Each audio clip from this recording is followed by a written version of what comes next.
Hey team, it's Coach Conway with Dennis Heuman coming at us from Southern California. He's one of our regionals down there, and we're gonna have a conversation. I don't even like to call this an interview, but we're gonna have a conversation today to get to know a little bit more about Dennis. So you're telling me it's a nice warm day in Southern Cali this morning? Yeah, beautiful this morning, and I'm glad it's not an interview. I already have probably one job too many, and I don't want to lose the one I have. So I'll just shoot from the hip if that's okay, Wade. Yeah, that sounds cool. So what's a normal day look like? So what's today? What else you got going on the agenda today? Yeah, so for me, a normal day, I start my day first of all by going through the numbers. I spend probably half hour, 45 minutes in the morning, just kind of looking through all the numbers, not only within the region, but the company, individuals within my region. Then I look at trends as well. So what's going on in the market? What's the 10-year doing? What's mortgage backs doing right now? Kind of getting a flavor of what's going on. And today we've got, I counted yesterday, I think it's like 13 different indicators that are coming out, some very small, some larger. It's going to be a very volatile day on the market. So I'm kind of watching to see just how bumpy it is. Yep. And for me, I try not to manage day to day because you can get kind of psychotically crazy watching this market, especially right now. But I want to be there for my people and make sure they know the trends that are coming. And, I get asked all the time, hey, boss, should I lock it? Should I float? And I said, hey, if Barry Habib's having trouble during these times, don't look at me for the crystal ball. When in doubt, always lock. And that's what I always tell them. So, but I want to be in the know as much as I can so we can have intelligent conversations. Cool. And I know that you work out a lot. So is that part of a daily routine, or is that you have a Monday, Wednesday, Friday routine, or what do you do there? It's a daily routine. Everything I do, from my structure in the morning to all throughout the day, has its like its place within in my schedule of my day. And so I will work till about 5:30, 6 o'clock, and then I go work out for about an hour and a half every single night. I will answer a few emails in between sets or whatever I'm doing. And then I come back. I usually will finish off any emergency emails or stuff I need to do before dinner, and then I'll have dinner, and then it's from that point on. It's I shut out the world just a little bit. I do about an hour worth of social media every night.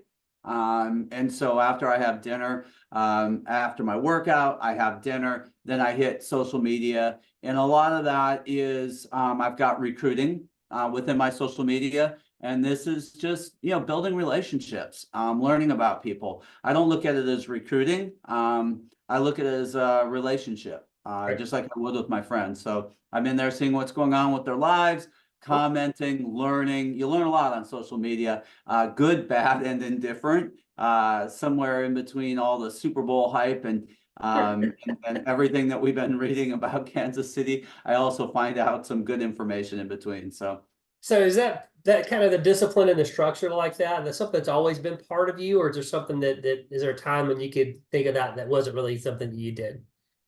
was not always a part of me. So when I started in the business, I was 20 years old, just out of college.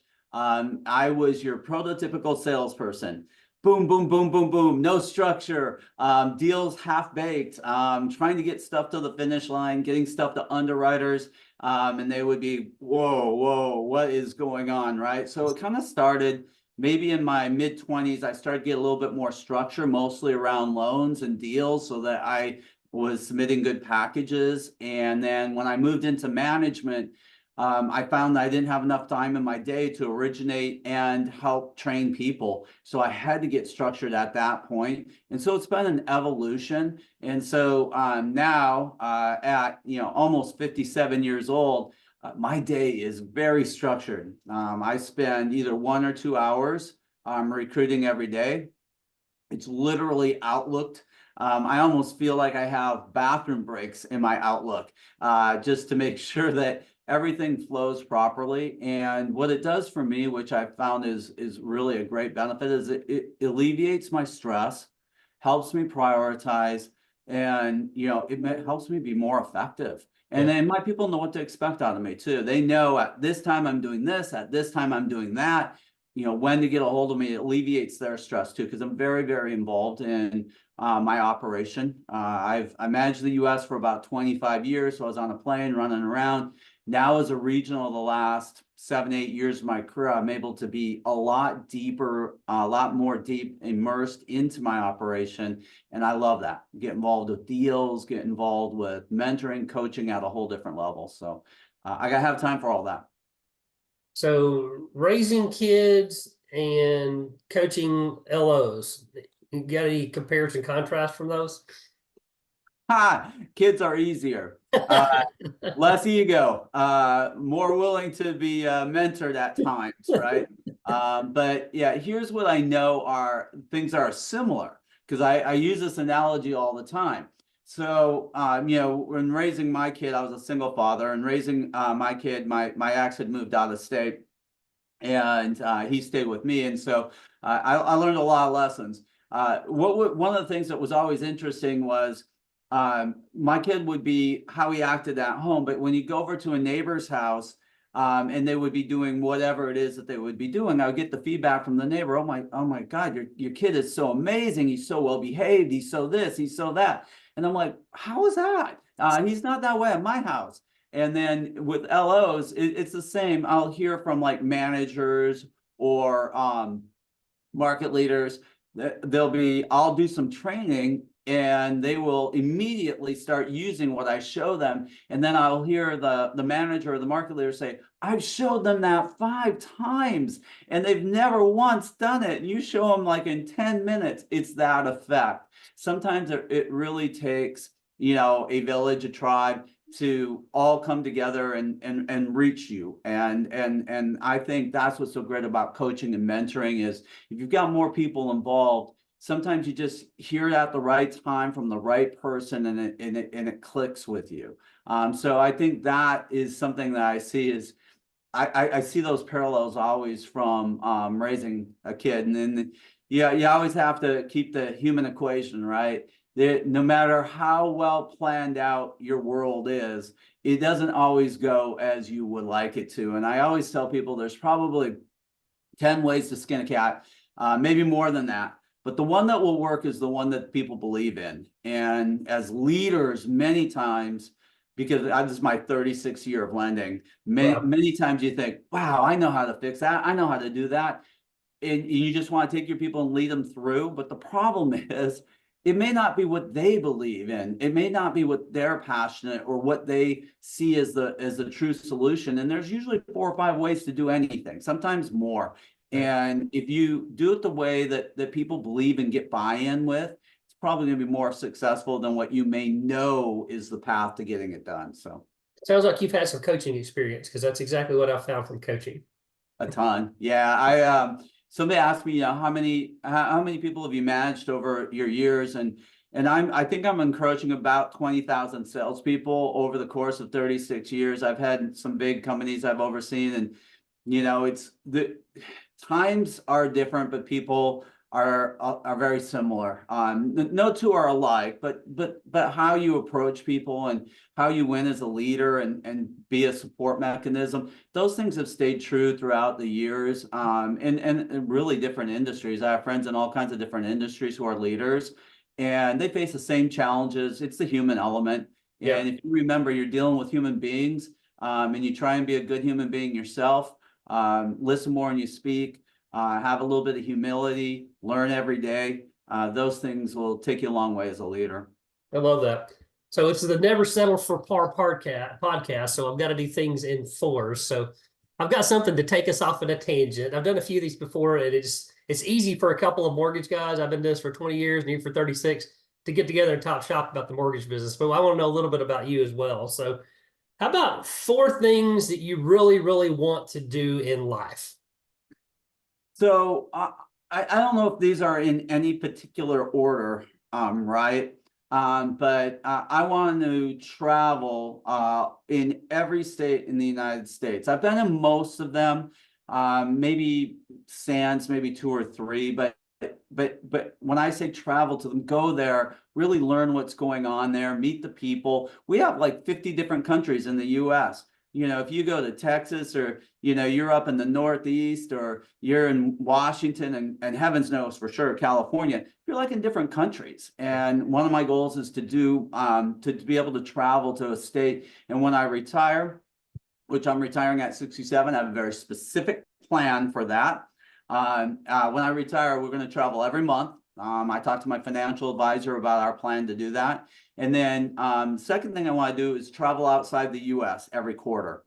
So 4 times a year. If it ends up being 3 times, just, you know, from just logistics, that's okay. But I want to at least have it be that many times so that I can see the world before I leave this world. And it seems like every time I travel outside, I learn more and more. So those 2 things, both travel related. And then I want to do something that I want to be able to give back in some capacity. And I don't know what that is. I don't know if it's, you know, spending time with charities. I don't know if that's just mentoring youth. I love youth. I believe youth is the key to changing things. I have managed adults for a long time. It is really hard to change that equation. So I would like to spend, you know, some more time doing that. And then ultimately the last one, I can't wait to see, you know, my family expand. My son, I have a longtime girlfriend, her son, who I'm now involved in parenting with, you know, those boys, my boy's growing, he's 30, her son is 14, and just waiting for them to have kids and kind of being that next step, the grandparent. I think that's going to be an interesting evolution. So I look forward to that. So those are kind of the things I'm looking forward to. I'll listen to a couple of podcasts myself, and I'll probably, if we get into that, we talk about that. But one of the guests was talking about what type of what's important in our life. We got these people get it wrong. They got things that they think it's 1x, 10x, 20x. They said lots of times it's like 1x, 10x, and like 1,000x. It's like the really, really important things, like your relationships with your wife or your family, your kids, being a grandfather, you know, that father figure there, if you will. You know, I think those are the things that if you don't get right, looking back, when they interview people when they're on their deathbed, one of the interviews I heard about, that's the experience he and his wife had, is she got diagnosed with cancer, and in the last 6 months, they just really, really grew deeper, and just the ability to learn the important lessons in life like that. So I love that. That's great to share that. Yeah, it's important to me. I've had death around me a lot. You know, I've had some friends now that, you know, I'm getting in my mid-late 50s. You start to have friends that lose family members or whatnot, parents, and you watch just how devastating that is, you know, when they lose somebody close to them for the first time in their life. And I've had that throughout my life. I've lost so many people around me at such early age, that, you know, you start to value earlier, that, you know, life is short, it's fleeting. You got to take advantage and prioritize what's important, like you just said, right? Yeah. And certainly family, friends, for me, are a super important part. We entertain a lot. Yeah. During COVID, we built a 20-person bar in my backyard. The That's kind of crazy stuff. things that you do during COVID. I gotta We go built a check that bar. out. I gotta see that. That sounds like fun. It's like a nightclub in my backyard. So our all of our neighborhood, all of the partners that we do business with, we're in a constant state of entertaining at least twice a week, sometimes 3 times a week.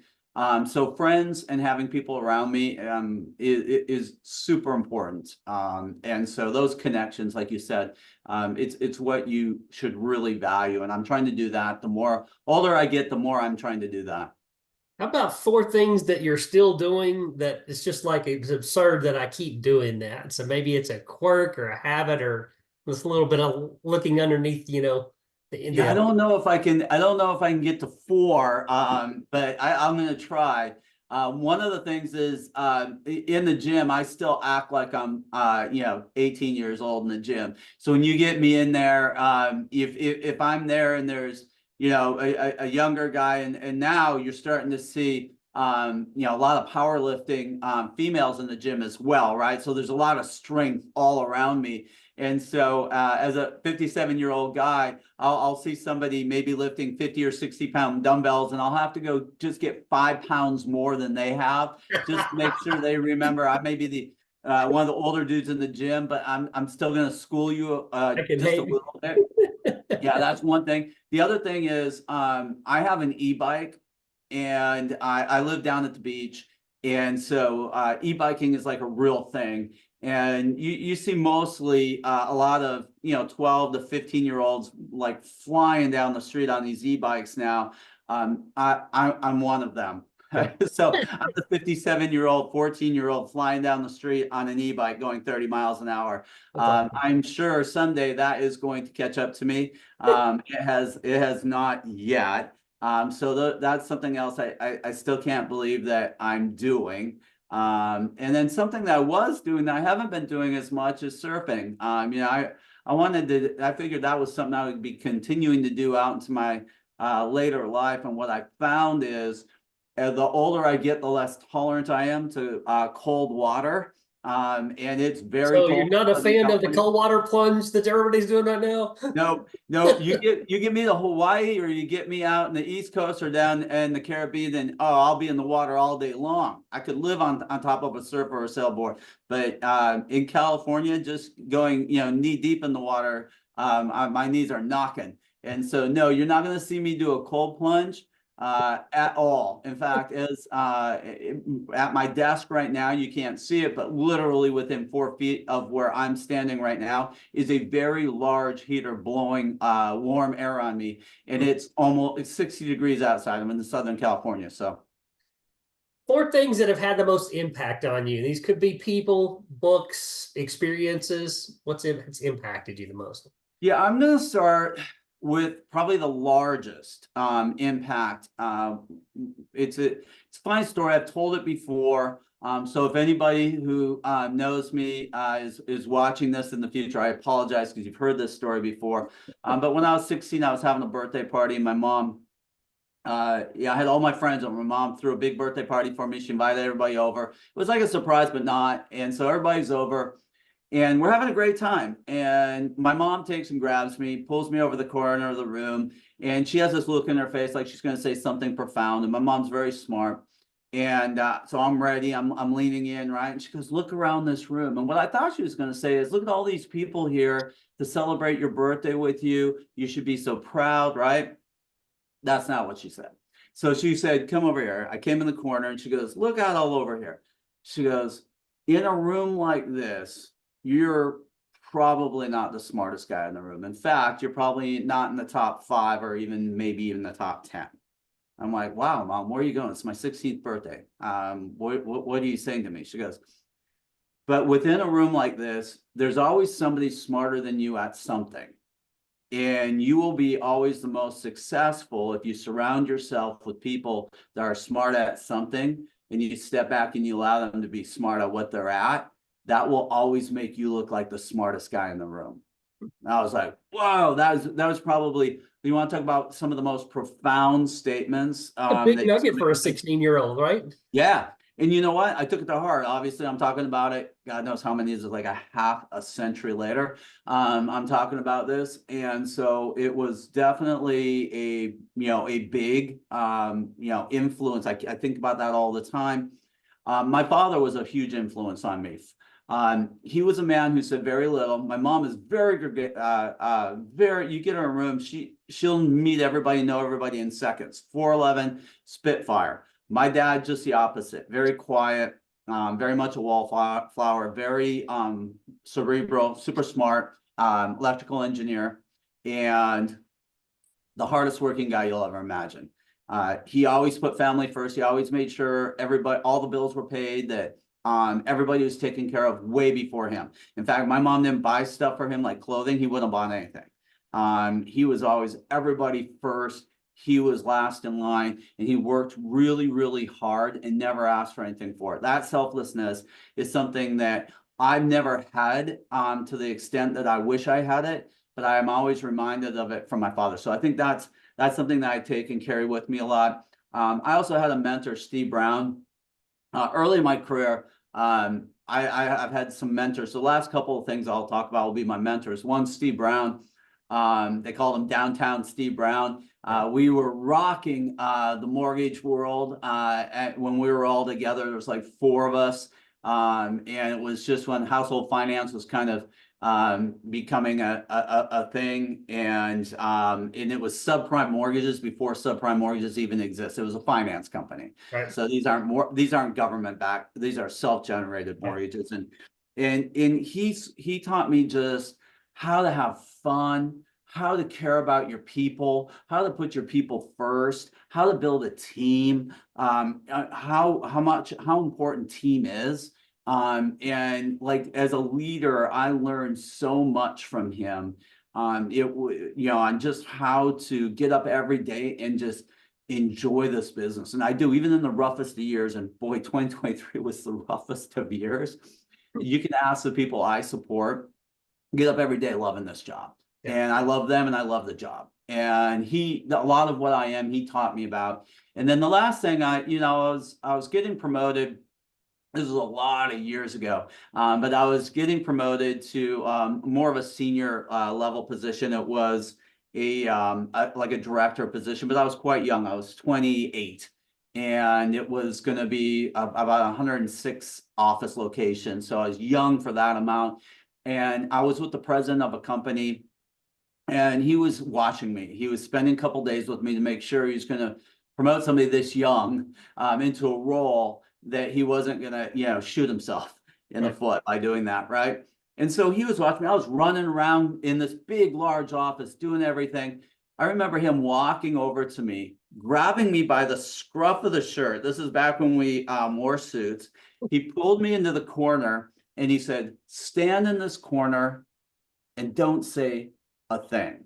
In fact, he put another word in there. I won't put it onto your podcast. He said, "Don't say an effing thing. Just nothing. Stand there. I want you to stand there. I'll come get you when I'm done." He didn't come get me for like 10 minutes. Now, for a type A guy like me, 10 minutes of not doing anything, my head almost exploded. Yeah. But what I did is I started watching everything. And he told me that. He goes, "Watch. Don't speak. Watch. Just stand there and watch."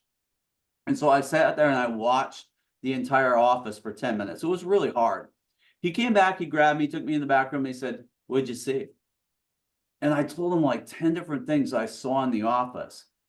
And he goes, "You will not learn what you need to learn as a leader by talking all the time, running around, fixing everything. You need to look, you need to listen, you need to be still, you need to be quiet, you need to take notes, and then you need to formulate opinions." And that was a really big leadership moment in my life, mentoring moment in my life. And I've learned to do that. A lot of times people will ask me on important meetings, "Dennis, why were you so quiet?" You probably wouldn't gather that from this podcast, but why were you so quiet? And it's because I was absorbing and really trying to understand what was the dynamic of what's being presented.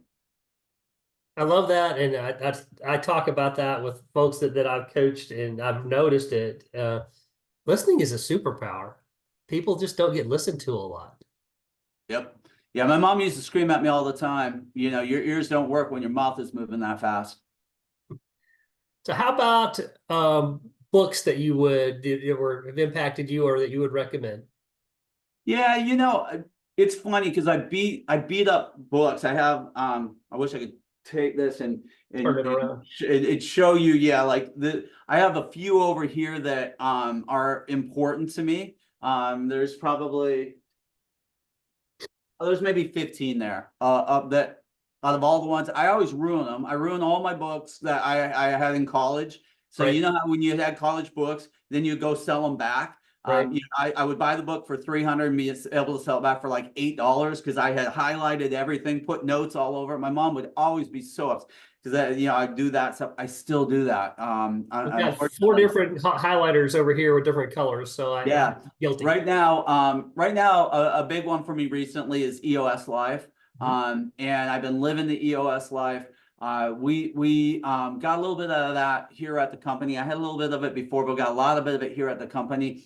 And I've learned a lot about just organization and really the things that we need to do to plan to have a good year, like structural things, which is great. Like I said, I've continue to become more and more structured in my career as I've gotten to the latter part of it. And EOS takes it to like a whole nother level. It makes you think about things differently, which is really, really good. And then I don't know if I have my favorite over there, Good to Great. Yeah. And it's right now, Good to Great is such a great one because if you haven't read it, read it. It's pretty easy to read. But it talks about, all the great companies were really formed during the toughest of times for the industry, which is really cool because Movement Mortgage was founded during the mortgage meltdown. So in '08, when everybody else was on the implodometer and heading out to pasture or running for the mountains, that's when Movement Mortgage was born, born in the fire. And really over the last couple of years, as we've gone through some very, very tough years, we've had explosive growth at this company. And again, one of the reasons why I brought my group here, because I knew that was coming. And so I truly believe that, companies that have great foresight, they build during these times. It's costly. It can be a little bit of a risk, but boy, the talent is residing out on the street during these times. And if you can bring the talent in, I don't care what industry you're in, you have the best people, you have the best company. It seems so simple, but it's not. You can have the best processes, tech, all that stuff. If you don't have good people, you just won't win. And the reverse is true. You cannot have great tech, you cannot have great product processes, but if you got really good people, you'll do well. Good to Great has a lot of that in there. So there's a couple there. Love that. So this is going to be a different question. It wasn't on the possible question list I sent you, but after learning a little bit, Thanks. After learning a little about you, I thought I'd throw it out there. We may or may not end on this, just depending on how you react to this. But here's my thoughts. We're both dads. Your son's how old now? My son's 30. 30 years old. Okay. So, and we both kind of play that role to other folks as coaches and mentors with other people that we've got out there. The world's a little bit scary for kids right now. So, put your kind of dad hat on, and if you could put yourself back in the role of, let's say, having a teenager, what would you tell them right now about the world and about success for the future? Well, I do have a teenager too. So I had my son, first marriage, right? And then I've been with my current girl 10 years. And her son is 14. And it's funny because he same things that my son loved. In fact, they're very close, the two of them. Same things though that my son was interested. He was interested in basketball, video games, Legos. It's almost like they're almost identical in kind of their trajectory. So it's like Groundhog Day for me, right? And so, what I now is, is having to be a mentor, but older, right? Having the focus into sports for kids. And if it isn't sports, it's something where you're not just solo, but you're part of a group, and what you do or you don't do affects others. I think that is a really great lesson for kids to have and for parents to have with kids. So a lot of what I talk about is how, he fits into his basketball team, how he fits into his friend structure and the impacts he makes there, right? Because, as a leader, I always want, my kids to be leaders. I always want them, and you don't have to be necessarily a boss or to be a leader. Leaders are many times peers. It's just how you react to things, right? And be a good human, like empathy and grace. My New Year's resolution, not this year, but last year, was to have more grace. Woo! That was a hard one for me. Grace seems like it's so easy. It's not, because when you need to have more grace is at the times when you want to choke somebody out. Right. And so those two things don't intersect well. So I've been trying to kind of share that as well in my teachings and my mentorings. I think that's a super important thing for kids right now. When I look at the world, and I was just another one last night, these school shootings, there was just one that was averted just literally here locally.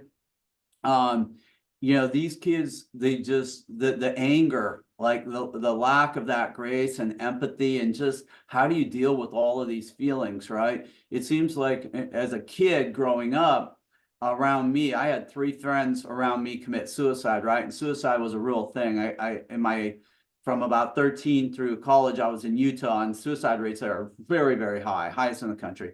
And so there was a lot of that around me. It seems like that now has kind of shifted a little bit, and you're seeing, I don't want to say less suicide, it's still out there, less teen pregnancy. Now you're starting to see kids react in different ways to the pressures that society has. These shootings, these things that are like the things that happen on social media, how they lash out on social media. It's just a different way of kind of dealing with the pressures that these kids have and trying to alleviate that and be a good dad and a good mentor. I think takes a chunk of my time in the things that I talk about, and how I approach life. And then I just try to be a good example. I have friends over all the time. I show them how important friends are. I show them how important it is to be happy every day. Even when the challenging situations are there, how you react to those things, they watch you all the time. When you don't think your kids are watching you is probably when they're watching you the most. Yep. And that's your time to really be a parent. I appreciate what you'd said about what your boss told you to go sit in the corner and just don't say anything and listen for 10 minutes. I think we need to imagine that's what our kids are doing, because they are at that part. So I'm going to throw one more at you, and it's kind of something that probably is good for us as a company, good for you as a leader, but it also, you've been doing this a lot. I haven't interviewed people that have been doing this for 36 years. You're probably one of the most senior guys that I've interviewed. So you can compare and contrast a little bit of how loan officers have changed and how the industry's changed. And then you also can say, this is not that much different there. What are like 2 or 3 things that you see that are similar, that keep on happening, that keep people from going forward? That if it's maybe a newer loan officer here or somebody that's seasoned, that's kind of lived the same year over and over again, and what's something you can do? It's like, if you would really just do these 2 or 3 things, that's going to get you on. You may not be on the path to doing $100 million, but you're going to be able to be really solid loan officer and provide for your family. You can just do these 2 or 3 things. Yeah, let me start with what I think is the thing that holds people back the most, right? The glass ceiling. And that hasn't changed since 1988 to now. Love that. And so there's this trade-off. I believe you have skill and then you have will. You have these 2 things, right? And every once in a while, you get somebody who has tremendous skill and tremendous will, and they're your $100 million producers. But what normally happens is people start out in any sales profession, including ours, with no skill. So what they're doing is they're selling themselves, they're selling the ability to get whatever. For us, it's get in a home and the American dream. And they sound like this, and people start buying from them. And then what happens is over time, their skill starts to increase. And they either start trading skill for will so they don't work as hard, or they start to lose that enthusiasm towards the human element of their sale, and they start to put in numbers. And in our world, that means they start to care about, who has the lowest rate a lot of times, or what the product is. And so that trade-off between those 2 things starts to occur, and they create a glass ceiling. Many times for LOs, it's right at about 10 or 15 million. Then there's another glass ceiling at about 50 million. And once you get up to like that 50 million, you in order to get to 100 million, you have to figure out how you're going to run your business and do what you do great, and allow others to do what they do great, and let go. Let Jesus take the wheel. And in this world, it's, let the support take the wheel, and you do the things that bring in the relationships and bring in the volume. That, like getting to 100 million, that 50 to 100 million, you have to completely let go of that wheel. Because you cannot mother $100 million worth of business through the system. It just does not work. You might be able to do it for a year, but you will crash eventually, right? Right. So I think that, like, that piece of it is like I've watched that happen throughout time. It doesn't seem like much has changed that. The other thing that I think now is, that has changed though. I'm going to shift gears a little bit. is when I started in the business, especially on the mortgage side of the equation, the clients came in through the realtor, and you build relationships with the realtor, and then you would become a part of that, transaction, right? That has shifted. Every year it shifts more. And now clients are coming in through the lender. And there's a lot of reasons why. A lot of that is they're shopping online. And a lot of it is social media. A lot of it is you're just finding ways to aggregate leads that now you became the port of entry, not the realtor. And that shift, I think, is a very dynamic shift. And it's something that the better loan officers today, this was not 10 years ago, or for sure not 20 years ago, they're learning how to aggregate leads through these methodologies and then own the client and then build relationships through the owning of the client. It's almost like the roles are reversed. I was just mentoring on this, in fact, yesterday with one of my people. Those roles are reversed. And if you don't identify that, and if you don't, do things that will build your business from those reversed roles, you're going to miss out. You're going to miss out now, and it's only going to get worse for you in following years. So you've got to become a marketeer versus a salesperson. So when somebody else is giving you a lead, you are literally a salesperson because you have to define your worth to the realtor and to the client. Right.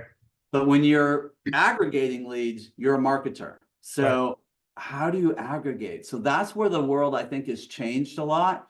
And where I'm having to reinvent myself is, being able to bring people into that like mental, space and train of thought, that how do I do that? And I have a couple of people that do it really well, and they've been great lead examples for me. And I think the other thing that is unique right now, the loan officers have to really understand is the width of products that we gotta have in a market like this. This is a crazy market. And we're doing commercial loans, we're doing mixed use loans, we're doing bridge loans, everything that I used to refer out to something. I always had a guy or a gal that did these, right? I'm now the guy. And so like that width of being able to do any kind of loan in our industry right now is a big fundamental shift. And you're either with it or you're not. And if you're not, necessity. Both know like 50% of the business kind of went away. Either 38% of transactions last year in residential were cash transactions, 38%. And it's like, that's a big number. That's 38% of the business I can't get. They're paying cash. Yeah, they're paying cash. And if you don't want to reinvent yourself in this market as tough as it is this last year, if you don't want to reinvent yourself, then you're going to become a dinosaur, right? And last year was kind of like an ice age. It did define out a lot of people out of our business. I haven't seen the numbers yet. I was trying to gather those numbers actually this week for another meeting as to how many LOs did not renew licenses. NMLS does not have the data out yet. But we believe we're probably about 35–40% of the LOs that we had 2 years ago. So 2/3 or little in over line with what I've heard. I just on. haven't seen a documented source, but I've been in line with, I think I heard 180 and now we've got 90,000 or something like that. So yeah, it's an interesting number, right? They have it from years past. You can get it from NMLS on their website. They're the ones who would have it, right? Because they're renewing the licenses now. Right. But it did start at over 300. And when 2020, 21 happened, that number went up by 400%, but not the unique numbers. What it was LOs getting licenses in other states. Right. So that number went way up. Yeah. But then the unique licenses are the ones you have to look at. And that's now down in the hundreds. And I'm just waiting to see what that looks like. Pans out.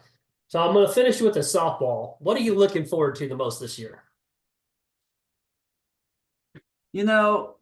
Strangely, it's not rates coming down. I think there's only a few people that I know of that were happy to hear that the Fed is going to delay their their easing of the rates for a lot of reasons, right? And I'm not an economist. I try and keep up as much as everybody else does. But for me, it's not rates coming down. For me, it's having the extra time with the rates being up which I believe will probably 2 or 3 quarters.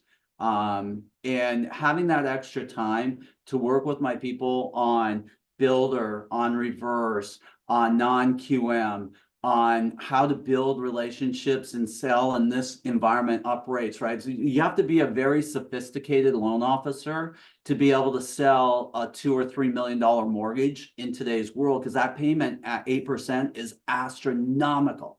And so teaching and having them adopt all these kind of sophisticated ways of doing the business. For me, the thing I look forward to the most this year is having more time to do that. And so my hope is with the people that I support, they're going to continue to grow and learn, because when rates come down, there's no growth going on. You're just rocking and rolling, refinancing everybody that you made loans to in the last 3 years. Right. And the mental kind of goes out and the physical comes in. I'm loving the mental part of the game right now, and being able to really be a real mentor versus just a physical coach that Yeah. I will be when refis come around. So that's what I'm looking forward to the most this year, and it's happening right now. So I'm happy every day. Love it. Dennis, I appreciate your time, man. It's been great to getting to know you a little bit better, your leadership style, and just about a little bit about you personally, and then throwing you the unexpected question out there. I love how you dealt with that as a dad. You know, one of the podcasts I was listening to yesterday, he said, part of what I do is selfish, because I'm asking questions I want answers to myself. So I appreciate you doing that with us, Dennis. Of course, man. It's a great time today.